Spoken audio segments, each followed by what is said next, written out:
Selamat siang semuanya. Apa kabar hari ini?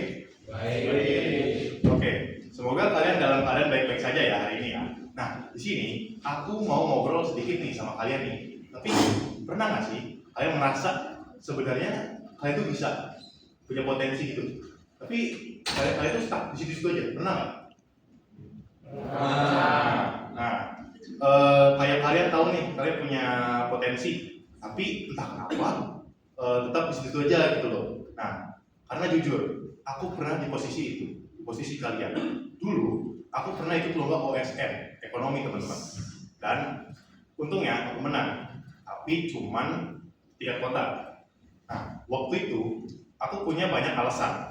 Aku ngomong ke diri aku sendiri kayak, wajar kalah, soalnya aku nggak dapet bimbingan yang setara. Bahkan aku sempat mikir, ya udahlah, mending nggak ada yang menang sama sekali dari sekolah ini. Gitu. Oh, kedengarannya masuk akal kan? Ya.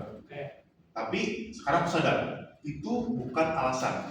Itu cuma cara aku buat merasa diri aku tuh nggak gagal. Dan dari situ, aku berhenti berkembang. Bukan karena aku nggak mampu, tapi aku merasa cukup. Dan kebiasaan itu kebawa lama terus. Setiap kali presentasi, aku sebenarnya tahu aku tuh mau ngomong apa.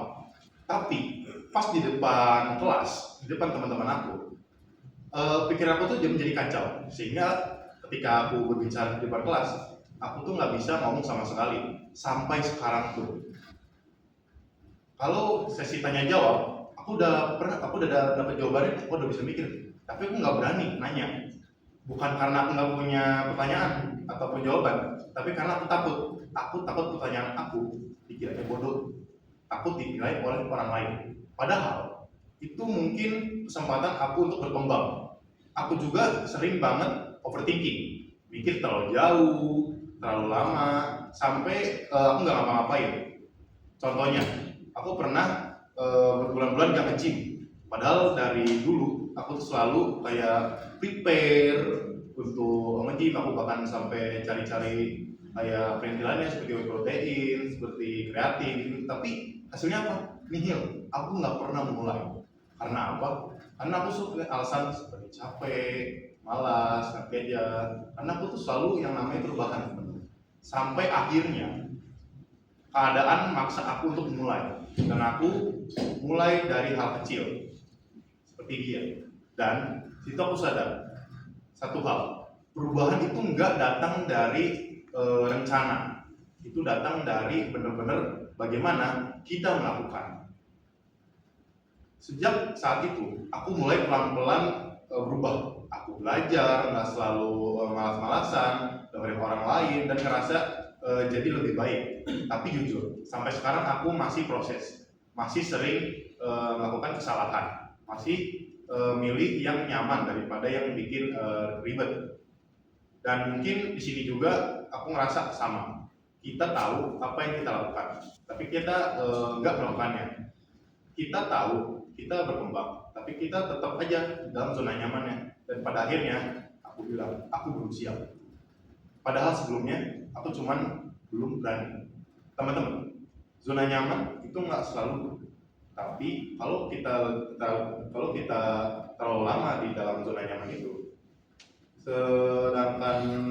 sedangkan zona tumbuh, tempat yang dimana kita bisa mengembangkan diri itu sudah menunggu kita, justru di situ kita merasa jadi canggung, kita salah, kita kelihatan nggak sempurna. Tapi justru disitulah kita berkembang. Hari ini aku juga belum sempurna, aku juga masih takut. Aku juga masih belajar, tapi setidaknya aku sudah mulai. Dan kalian juga gak harus mulai besar hari ini, gak harus start di ketika kalian sudah merasa sempurna. Cukup satu hal aja, mulai dari hal kecil yang selama ini kalian hindari. Karena pada akhirnya yang membedakan kita bukan siapa yang paling pintar, tapi siapa yang paling siap. Tapi siapa mulai duluan. Terima kasih teman-teman sudah mendengarkan pidato saya. Saya Abdul Farizi dari Srakom, dari kelas J, izin mengundurkan diri. Terima kasih teman-teman.